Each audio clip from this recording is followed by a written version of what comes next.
Selamat malam pemirsa, puncak acara KTT G20 yang dihadiri beberapa pemimpin dunia di Bali diwarnai sayangnya dengan serangan rudal yang jatuh di wilayah Polandia dan menewaskan 2 orang.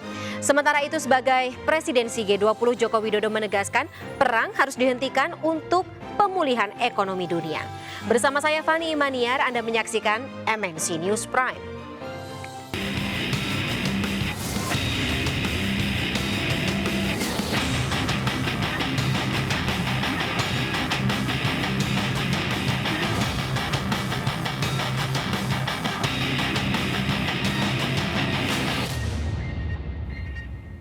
Ya pemirsa, sebuah rudal yang jatuh di wilayah Polandia mengakibatkan 2 orang warga sipil tewas.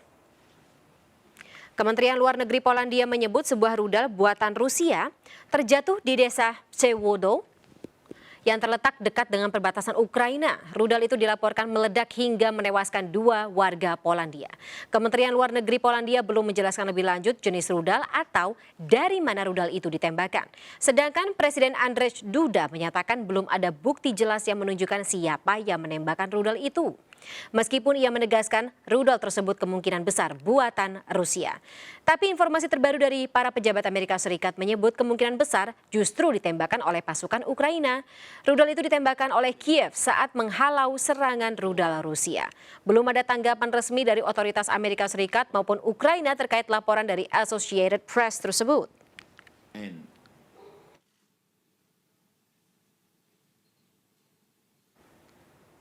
Sementara Presiden Indonesia Joko Widodo ikut buka suara menanggapi serangan rudal yang menghantam salah satu desa di Polandia yang berada di perbatasan dekat Ukraina.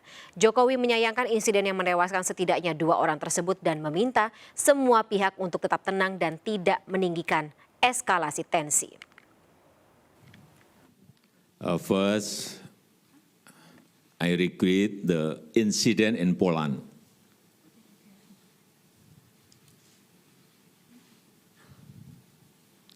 I call all parties to remain calm and refrain from escalating tension.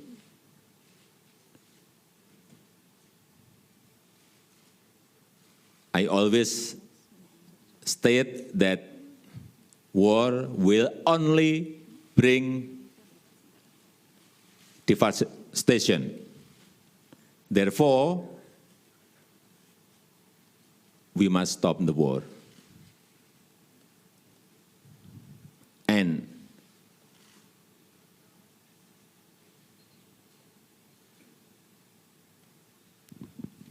President Biden himself has already said that the missile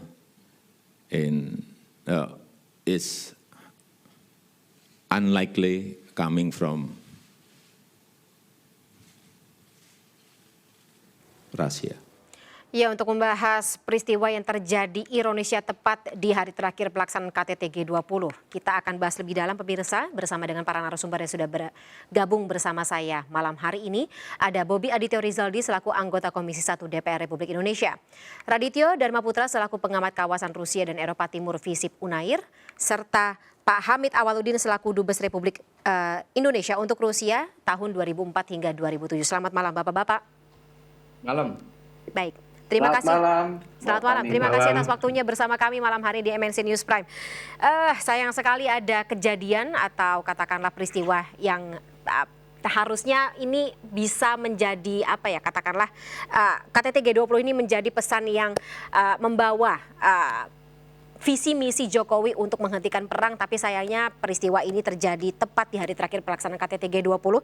Tapi Pak Hamid, ketika membaca bagaimana eskalasi situasi yang terjadi antara Rusia, Ukraina, kemudian juga intervensi dari pihak-pihak di luar atau eksternal, mengklaim masing-masing ini bukan rudal dari Rusia, tetapi ya itu tadi, ini masih harus ada penanganan atau investigasi lebih lanjut dari Intel. Tapi kalau dari kacamata Anda, sebagai Dubes Republik Indonesia untuk Rusia, melihat eskalasi situasi ini seperti apa?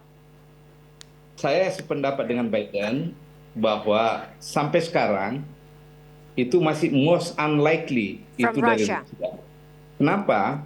Urusan saja dengan Ukraina belum selesai sampai sekarang, yang sangat merepotkan Rusia masih mau menambah lagi persoalan baru di Polandia. ada hal yang harus kita pahami bahwa masih banyak senjata rudal peninggalan zaman Perang Dingin itu belum dihapuskan sama sekali. Nah, semua itu terlabel dengan buatan Rusia, ya. Jadi belum tentu terlabel buatan Rusia itu yang meluncurkan Rusia. Karena ingat, waktu masih kerajaan Uni Soviet, ada 3 negara bagian di Rusia yang menjadi pusat persenjataan Rusia. Itulah Belarus, itulah Ukraina, itulah Uzbekistan. Ya, itu dulu ya. Jadi belum tentu senjata itu rudal yang bermerek Rusia atau berlabel Rusia itu harus langsung dari Rusia, belum tentu. Oke, Ya. berarti Belarusia, Ukraina dan Uzbekistan secara tidak langsung bisa memiliki arsenal yang ada seperti dari Rusia ya, peralatan atau persenjataan seperti itu. Ya. Baik. Ya. Ya, tapi kita masih lagi menunggu semacam apa ya? Katakanlah investigasi terkait dengan situasi seperti ini. Kita butuh investigasi dulu ya. Nah, kalau Pak Bobi sendiri seperti apa menanggapi apakah sikap Presiden dalam penutupan KTT G20 ketika ditanya oleh awak media terkait dengan peristiwa ini? Sudah tepat? Ya, kalau kami kan tidak ingin berspekulasi ya, yang disampaikan oleh Bapak Presiden itu saya rasa masih dalam koridor-koridor aman ya? Sikap diplomatik sesuai dengan konstitusi kita. Kita tidak mengomentari masalah recognition of territory ya. Kita tidak menanyakan masalah sovereignty. Kita hanya mengecap bahwa ada perang yang harus dihentikan apapun bentuknya.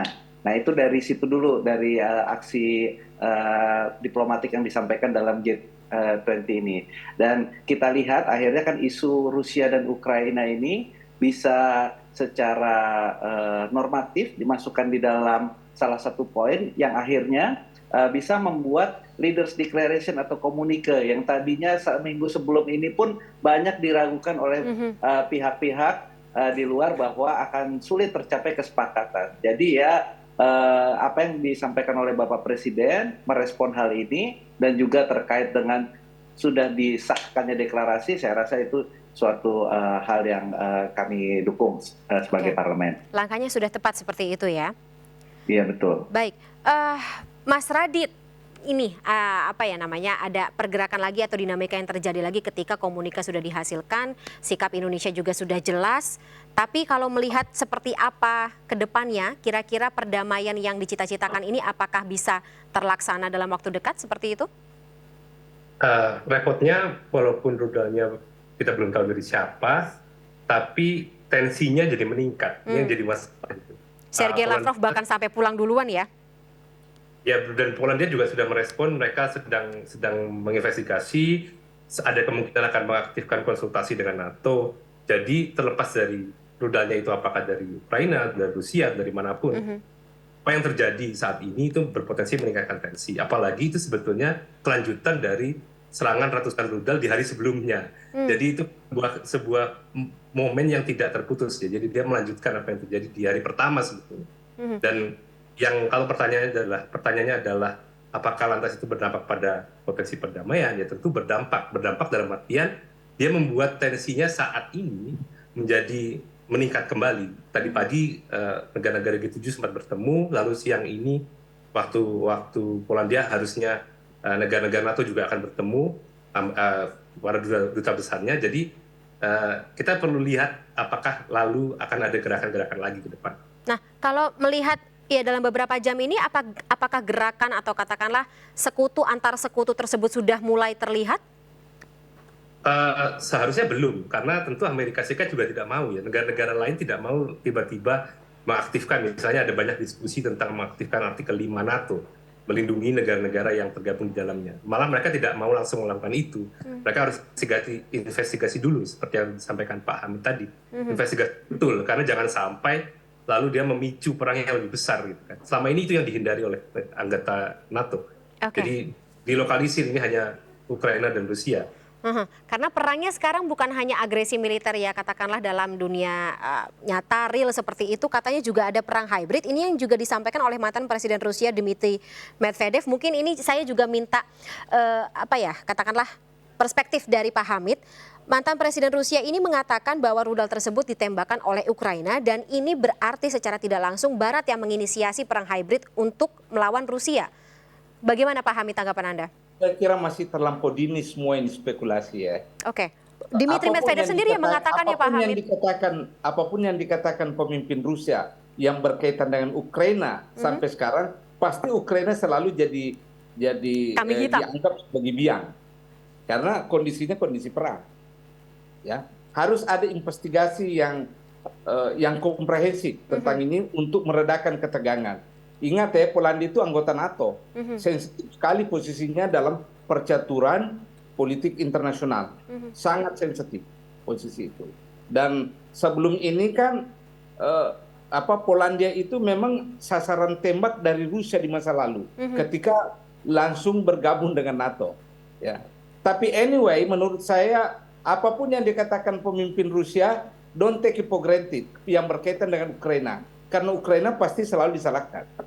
Ya. Oke, baik. Pak Hamid, Pak Bobi, dan juga Mas Radit, kita tahan dulu ya. Kita akan masuk ke breaking news, kita akan kembali karena ada tadi perkembangan situasi. Tapi tahan dulu, dialognya tidak akan kita hentikan saat ini. Kita akan sambung lagi setelah breaking news yang satu ini. Terima kasih.